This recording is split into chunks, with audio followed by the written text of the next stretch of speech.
Τώρα θα συνεχίσουμε τη συζήτησή μας για τα μηνύματα καταγραφής. Τώρα, έχουμε παρατηρήσει ότι όταν βρισκόμαστε μακριά από τον ηθοποιό μας, δεν θα βλέπουμε αυτά τα μηνύματα καταγραφής, καθώς ο ηθοποιός αυτός δεν είναι πλέον σχετικός με εμάς, αν βρισκόμαστε πολύ μακριά στον ανοιχτό παγκόσμιο χάρτη μας. Τώρα θα ήθελα να στραφούμε σε έναν μικρότερο χάρτη καθώς μαθαίνουμε και αναπτύσσουμε για να κάνουμε τα πράγματα πιο εύκολα για εμάς. Έτσι, αυτό που θα κάνω είναι να προχωρήσω και να διαγράψω αυτό το στοιχείο BP και να αποθηκεύσω αυτόν τον χάρτη. Και θα ήθελα να επιστρέψω στο φάκελο με το αρχικό μας περιεχόμενο, στο φάκελο με τους χάρτες εκεί μέσα και να ανοίξω τον ελάχιστο προεπιλεγμένο χάρτη μας. Εδώ έχουμε έναν μικρότερο χάρτη και δεν έχουμε πολλά πράγματα. Έχω καθαρίσει κατά κάποιο τρόπο όλη την ακαταστασία και μπορούμε να είμαστε σίγουροι ότι θα δούμε τα μηνύματα καταγραφής για κάθε ηθοποιό που υπάρχει στον κόσμο μας. Τώρα αν ανοίξω το αρχείο καταγραφής εξόδου και πατήσω το play, δεν πρόκειται να δω τίποτα στο αρχείο καταγραφής εξόδου.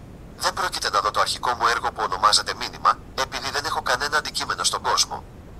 Ο ηθοποιός πρέπει να υπάρχει στον κόσμο που προσομοιώνεται προκειμένου να εκτελεστεί οποιοσδήποτε κώδικας του. Έτσι, αυτό που μπορώ να κάνω είναι να πάω στο φάκελο blueprints μου και στα αντικείμενα μπορώ να πάρω το αντικείμενο BB μου και να το σύρω στον κόσμο. Και τώρα μπορώ να ανοίξω το αρχείο καταγραφής εξόδου μου, να πατήσω το play και να το μήνυμα έναρξης της αναπαραγωγής. Οπότε αυτό είναι κάτι σημαντικό που πρέπει να γνωρίζετε. Αν δεν λαμβάνετε αυτό το μήνυμα καταγραφής εξόδου, ίσως να ελέγξετε αν όντως έχετε αυτόν τον ηθοποιό στον κόσμο. Έτσι, τώρα που έχω έναν στον κόσμο, μπορώ να πειραματιστώ περαιτέρω. Τώρα ας ανοίξουμε το PTAM. Και ήδη καταλαβαίνουμε πως λειτουργεί το μήνυμα εκτύπωση σύμβολο σειράς. Αν σύρουμε από το Begin Play, μπορούμε να πάρουμε το μήνυμα εκτύπωση σύμβολο σειράς μας.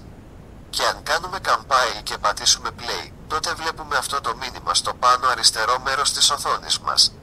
Και αν τραβήξουμε και πληκτρολογήσουμε Print String, παρατηρούμε ότι υπάρχει μια άλλη συνάρτηση που ονομάζεται Log String, και αυτή είναι παρόμοια με τη μακροεντολή HULAG. Μπορούμε να πληκτρολογήσουμε ένα μήνυμα εδώ και να πούμε ότι το μήνυμα εκτυπώνεται στο αρχείο καταγραφής εξόδου. Και αν πάμε πίσω και ανοίξουμε το αρχείο καταγραφής εξόδου και πατήσουμε το play, τότε είναι λίγο πιο δύσκολο να το δούμε γιατί δεν είναι κίτρινο όπως το προειδοποιητικό μας μήνυμα, αλλά γκρι όπως όλα τα άλλα. Και βλέπουμε ότι έχει τα μηνύματα του χρήστη blueprint αντί για το log temp. Και το μήνυμά μας που εκτυπώνεται στο μήνυμα καταγραφής εξόδου είναι ακριβώς εδώ. Και παρατηρήστε επίσης ότι ακριβώς από πάνω έχουμε hello. Αυτό μας λέει ότι το μήνυμα hello της συμβολοσειράς εκτύπωσης μας πηγαίνει επίσης κατευθείαν στο αρχείο καταγραφής εξόδου. Έτσι, το αρχείο καταγραφής εξόδου καταγράφει και αυτά τα μηνύματα. Έτσι έχουμε μερικές επιλογές μέσα από τα σχέδια. Έχουμε τις επιλογές log string και print string.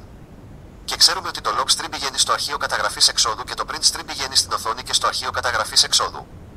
Οπότε αυτό είναι υπέροχο. Τώρα η επιλογή print string, αν επεκτείνουμε το αναπτυσσόμενο μενού, έχει επίσης, εκτός από τις άλλες εισόδους της, ένα κλειδί. Και αυτό το κλειδί, αν περάσουμε με το ποντίκι από πάνω του, μπορούμε να δούμε ότι ο τύπος του είναι name. Τώρα, το key μας επιτρέπει να καθορίσουμε μια τιμή για να καθορίσουμε τη συμπεριφορά αυτών των μηνυμάτων συμβολοσειράς εκτύπωσης.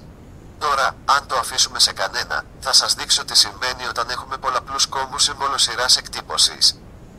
Θα πατήσω το Ctrl-D για να αντιγράψω τη συμβολοσειρά εκτύπωσης που είχα επιλέξει. Πρέπει να είναι επιλεγμένο για να το αντιγράψει το Ctrl-D. Τώρα θα αλλάξω το κείμενο στο πρώτο μου σε πρώτο print string. Και για το δεύτερο θα το αλλάξω σε δεύτερη συμβολοσειρά εκτύπωσης.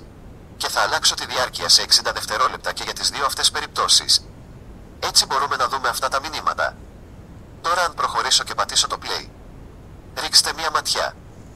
Η πρώτη συμβολοσειρά εκτύπωσης είναι εδώ και η δεύτερη συμβολοσειρά εκτύπωσης είναι από πάνω. Τώρα αυτή είναι απλά η προεπιλεγμένη συμπεριφορά. Τα νεότερα μηνύματα εμφανίζονται στην κορυφή και έχουμε και τα δύο μηνύματα τυπωμένα στην οθόνη. Τώρα το κλειδί εδώ μας επιτρέπει να καθορίσουμε μια τιμή που θα συσχετιστεί με ένα συγκεκριμένο μήνυμα. Και αν και οι δύο αυτές συμβολοσειρές εκτύπωσης χρησιμοποιούν το ίδιο κλειδί, τότε τα νεότερα μηνύματα θα αντικαταστήσουν τα παλαιότερα αντί να συσσωρεύονται όπως συμβαίνει τώρα.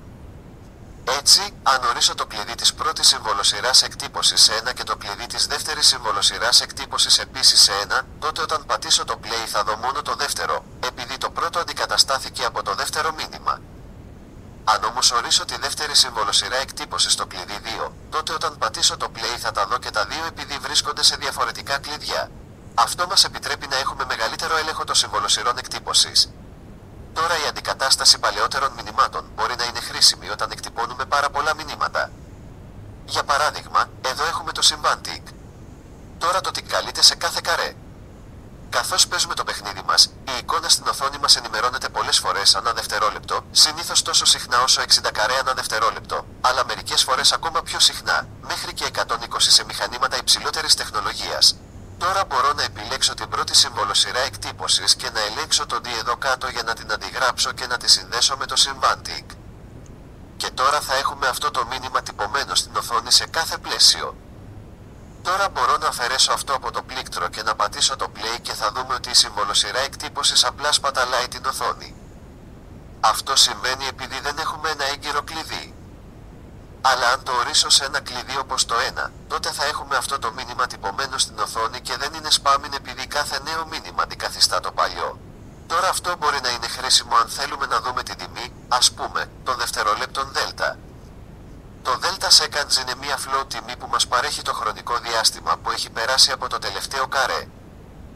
Έτσι, αυτή θα είναι μια αρκετά μικρή τιμή, καθώς τα καρέ δεν διαρκούν πολύ. Μιλάμε για την τάξη των χιλιοστών του δευτερολέπτου εδώ.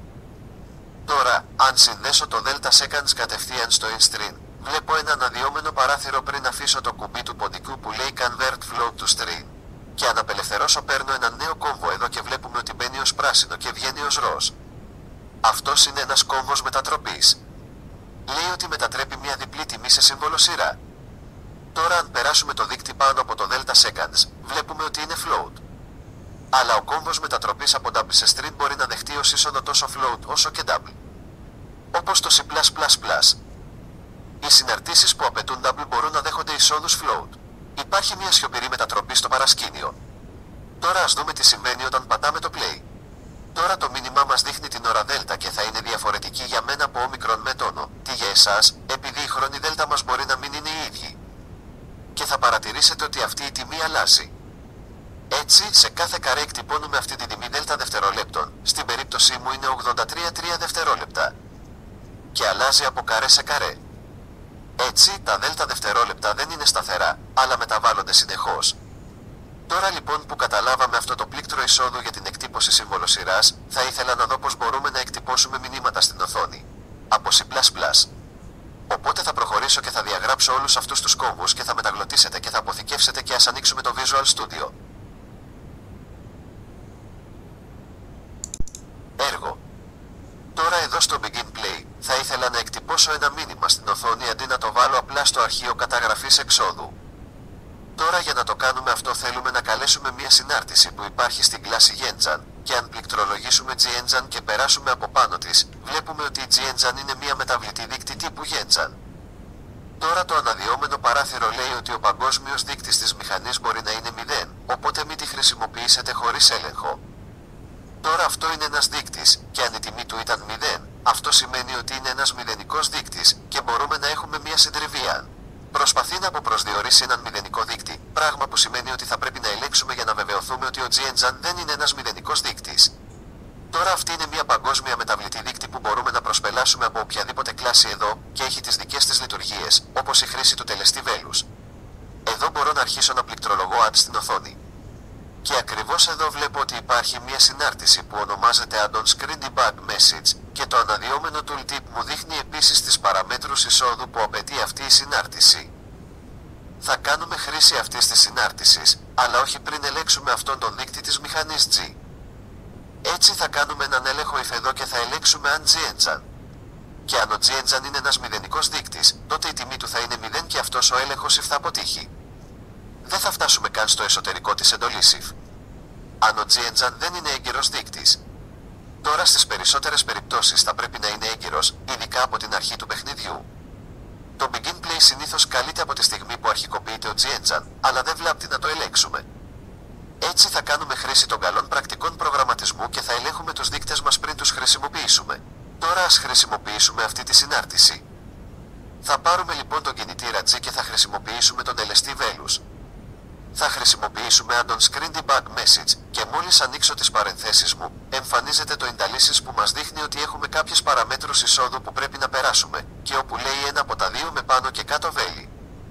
Αυτό σημαίνει ότι υπάρχουν δύο υπερφορτώσεις αυτής της συνάρτησης, δύο διαφορετικές εκδόσεις και μπορούμε να μετακινηθούμε στις διάφορες υπερφορτώσεις για να δούμε ποιες παραμέτρους εισόδου απαιτούν. Μπορούμε να το κρατήσουμε αυτό σε ένα από τα δύο προς το παρόν και να παρατηρήσουμε την πρώτη είσοδο. είναι το κλειδί και γνωρίζουμε τι κάνει το κλειδί χάρη στην ανάλυση της συνάρτησης print string. Έτσι, μπορούμε να χρησιμοποιήσουμε διαφορετικά κλειδιά για τα διαφορετικά μηνύματά μας, μπορούμε να χρησιμοποιήσουμε ένα για το κλειδί μας, και η επόμενη παράμετρος εισόδου μας είναι ο χρόνος εμφάνισης. Έτσι θα μπορούσαμε να χρησιμοποιήσουμε 60F για μια κυριολεκτική τιμή float 60. Τώρα αυτό σημαίνει ότι το μήνυμά μας θα εμφανιστεί για 60 δευτερόλεπτα. Τώρα θα μπορούσαμε απλά να πούμε 60 όπως αυτό, το οποίο είναι μια κυριολεκτική ακέραια τιμή, και αυτό θα οδηγήσει σε μια έμεση μετατροπή από int σε float. Αλλά μπορούμε να γλιτώσουμε τον μεταγλωτιστή από τον κόπο της σιωπηρής μετατροπής σε float, δίνοντας απλώς μια κυριολεκτική τιμή float εξ αρχής. Έτσι, όταν χρησιμοποιούμε τιμές float, θα χρησιμοποιούμε συχνά την F για να καθορίσουμε ότι αυτή η κυριολεκτική τιμή εδώ είναι μια τιμή float. Τώρα θα ήθελα να δω την επόμενη παράμετρο εισόδου που απαιτείται από αυτή τη συνάρτηση. Θα πατήσω λοιπόν το πλήκτρο Ctrl-Shift-Space για να εμφανιστεί ξανά αυτό το εύχριστο tooltip και βλέπουμε ότι η επόμενη παράμετρος εισόδου έχει τον τύπο F-Color. Ονομάζεται χρώμα οθόνης. Έτσι, αυτό είναι το χρώμα που θα έχει το μήνυμά μας. Τώρα αν πληκτρολογήσουμε F-Color και μία διπλή άνω και κάτω τελεία τον τελεστή ανάλυσης πεδίου, μπορούμε να δούμε μερικές από τις επιλογές που έχουμε. Και αυτό γιατί η κλάση F-Color έχει κάποιες στατικές μεταβλητές. Θυμηθείτε, οι στατικές μεταβλητές μπορούν να προσπελαστούν απευθείας σε μία κλάση. Δεν χρειάζεται να δημιουργήσουμε στην πραγματικότητα ένα αντικείμενο του τύπου F-Color για να αποκτήσουμε πρόσβαση στις στατικές μεταβλητές του, και έχει στατικές μεταβλητές για κάθε ένα από τα χρώματα. Για παράδειγμα, Cyan. Αν επιλέξουμε το κιανό, τότε έχουμε πρόσβαση στο χρώμα F-Cyan. Ένα χρώμα F περιέχει τις πληροφορίες χρώματος, τις τιμές κόκκινου μπλε πράσινου, καθώς και το α για ένα συγκεκριμένο χρώμα. Έτσι θα χρησιμοποιήσουμε το Cyan για το μήνυμα καταγραφής μας και το Ctrl-Shift-Space μου δείχνει την επόμενη είσοδο που χρειαζόμαστε, και αυτή είναι τύπου F-String. Τώρα το F-String είναι ένας τύπος στην Unreal Engine που περιέχει μία συμβολοσειρά, αλλά έχει και άλλες βοηθητικές συναρτήσεις που σχετίζονται με συμβολοσειρές. Τώρα μπορούμε να δημιουργήσουμε μία προσωρινή τιμή του τύπου F-String χρησιμοποιώντας F-String και παρενθέσεις. Αυτό σημαίνει ότι στην πραγματικότητα καλούμε τον κατασκευαστή F-String και δημιουργούμε ένα νέο F-String.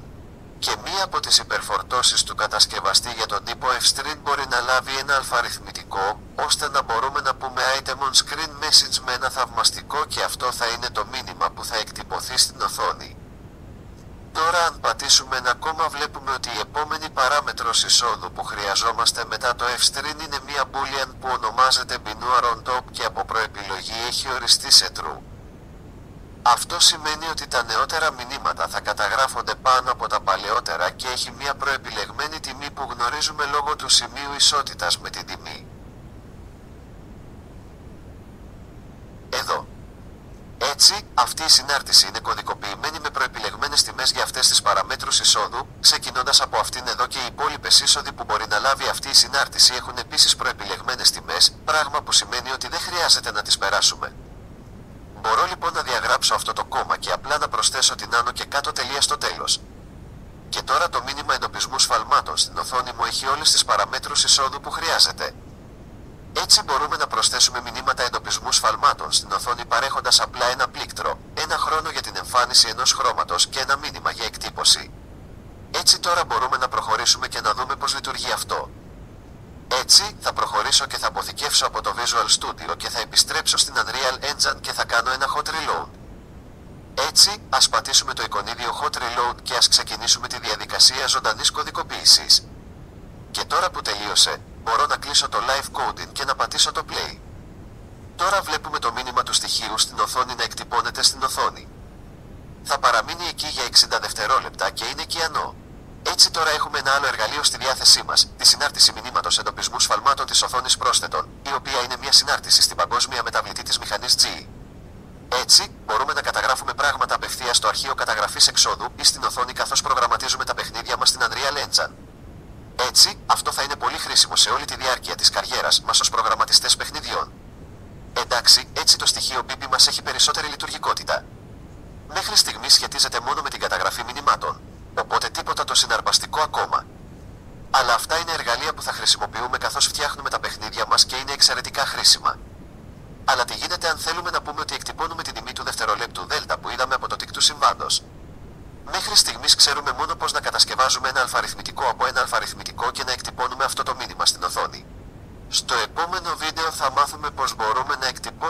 τιμή του χρόνου δέλτα από το C++. Τώρα στα σχεδιαγράμματα ονομάζεται δέλτα δευτερολέπτων, αλλά στη C ονομάζεται δέλτα χρόνου. Θα μάθουμε πώς να το καταγράψουμε αυτό στο επόμενο βίντεο.